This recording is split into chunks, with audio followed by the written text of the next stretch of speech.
Hi ನಮಸ್ಕಾರ ಸ್ನೇಹಿತರೆ. Supreme court ವತಿಯಿಂದಾಗಿ ಖಾಲಿ ಇರುವಂತಹ ಹುದ್ದೆಗಳಿಗಾಗಿ ನೇಮಕಾತಿ ಮಾಡಲು ಅಧಿಸೂಚನೆ ಬಿಡುಗಡೆ ಮಾಡಲಾಗಿದೆ ಸ್ನೇಹಿತರೆ.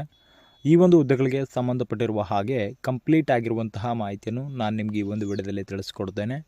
ಆದ ಕಾರಣ ನೀವು ಈ ಒಂದು ವಿಡಿಯೋವನ್ನು ಸ್ಕಿಪ್ ಮಾಡದೆ ಕೊನೆವರೆಗೂ ವೀಕ್ಷಿಸಿ. ಆ್ಯಂಡ್ ಅದರ ಜೊತೆಲೆ ನಮ್ಮ ಚಾನಲ್ಗೆ ಇನ್ನೂ ಯಾರೂ ಸಬ್ಸ್ಕ್ರೈಬ್ ಮಾಡ್ಕೊಂಡಿಲ್ಲ, ಸಬ್ಸ್ಕ್ರೈಬ್ ಮಾಡ್ಕೊಳ್ಳಿ. ಆ್ಯಂಡ್ ಬೆಲ್ ಐಕಾನ್ ಕೂಡ ಆಲ್ ಅಂತ ಹೇಳಿ ಪ್ರೆಸ್ ಮಾಡಿ. ನಾವು ತಿಳಿಸುವಂಥ ಉದ್ಯೋಗ ಮಾಹಿತಿಗಳು ನಿಮಗೆ ನೋಟಿಫಿಕೇಷನ್ ಮೂಲಕ ತಲುಪುತ್ತವೆ. ಸ್ನೇಹಿತರ ಸಂಸ್ಥೆ ಹೆಸರು ಬಂದು ಈಗಾಗಲೇ ತಿಳಿಸಿರುವ ಹಾಗೆ ಸುಪ್ರೀಂ ಕೋರ್ಟ್ ವತಿಯಿಂದಾಗಿ ಹುದ್ದೆಗಳಿಗೆ ನೇಮಕಾತಿಯಾಗಿದೆ. ಇನ್ನು ಉದ್ಯೋಗದ ಸ್ಥಳ ಬಂದು ಅಖಿಲ ಭಾರತವಾಗಿದೆ ಸ್ನೇಹಿತರೆ. ಹಾಗೆ ಹುದ್ದೆಗಳ ಸಂಖ್ಯೆ 107 ಪೋಸ್ಟ್ಗಳಿಗಾಗಿ ನೇಮಕಾತಿ ಮಾಡಲು ಅಧಿಸೂಚನೆ ಹೊರಡಿಸಲಾಗಿದೆ.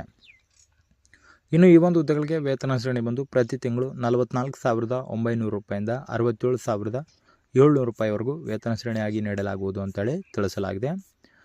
ಹಾಗೆ ಈ ಒಂದು ಹುದ್ದೆಗಳ ವಿವರದ ಬಗ್ಗೆ ನೋಡುವುದಾದರೆ court master and senior personal assistant ಮತ್ತು ಪರ್ಸನಲ್ ಅಸಿಸ್ಟೆಂಟ್ ಅಂತೇಳಿ 3 ವಿಧಗಳ ಹುದ್ದೆಗಳಿಗಾಗಿ. ಆ್ಯಂಡ್ ಈ ಒಂದು ಹುದ್ದೆಗಳ ವಯಸ್ಸಿನ ಮಿತಿ ಬಗ್ಗೆ ನೋಡುವುದಾದರೆ ಕನಿಷ್ಠ 18 ವರ್ಷನ ನಿಗದಿಪಡಿಸಲಾಗಿದೆ ಹಾಗೂ ಗರಿಷ್ಠ 30 ವರ್ಷನ ನಿಗದಿಪಡಿಸಲಾಗಿದೆ ಸ್ನೇಹಿತರೆ. ಇನ್ನು ಮುಖ್ಯವಾಗಿ ಈ ಒಂದು ಹುದ್ದೆಗಳ ಆಯ್ಕೆ ವಿಧಾನ ಅಂದರೆ ಸೆಲೆಕ್ಷನ್ ಪ್ರೊಸೆಸ್ ಯಾವ ರೀತಿ ಮಾಡಲಾಗುತ್ತದೆ ಅಂದರೆ ಇಲ್ಲಿ ಮೊದಲಿಗೆ ಅಭ್ಯರ್ಥಿಗಳಿಗೆ ಟೈಪಿಂಗ್ ಸ್ಪೀಡ್ ಟೆಸ್ಟ್ ಮಾಡ್ತಾರೆ. ಅದಾದ ನಂತರ ಲಿಖಿತ ಪರೀಕ್ಷೆ ಆ್ಯಂಡ್ ಸಂದರ್ಶನದ ಮೂಲಕ ಆಯ್ಕೆ ಮಾಡಿಕೊಳ್ಳಲಾಗುವುದು ಅಂತೇಳಿ ತಿಳಿಸಲಾಗಿದೆ.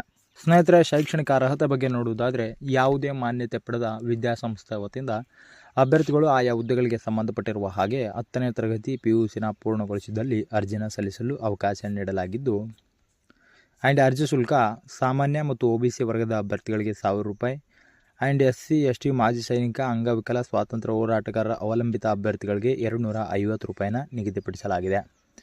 ಇನ್ನು ಈ ಒಂದು ಹುದ್ದೆಗಳಿಗೆ ಅರ್ಜಿ ಸಲ್ಲಿಸುವಂತಹ ಇಂಪಾರ್ಟೆಂಟ್ ಡೇಟ್ಸ್ ಬಂದು ಪ್ರಾರಂಭ ದಿನಾಂಕ ಡಿಸೆಂಬರ್ 4, 2024 ಆಗಿದೆ, ಈಗಾಗಲೇ ಪ್ರಾರಂಭವಾಗಿದ್ದು, ಮತ್ತು ಕೊನೆಯ ದಿನಾಂಕ ಡಿಸೆಂಬರ್ 25, 2024 ಆಗಿದೆ.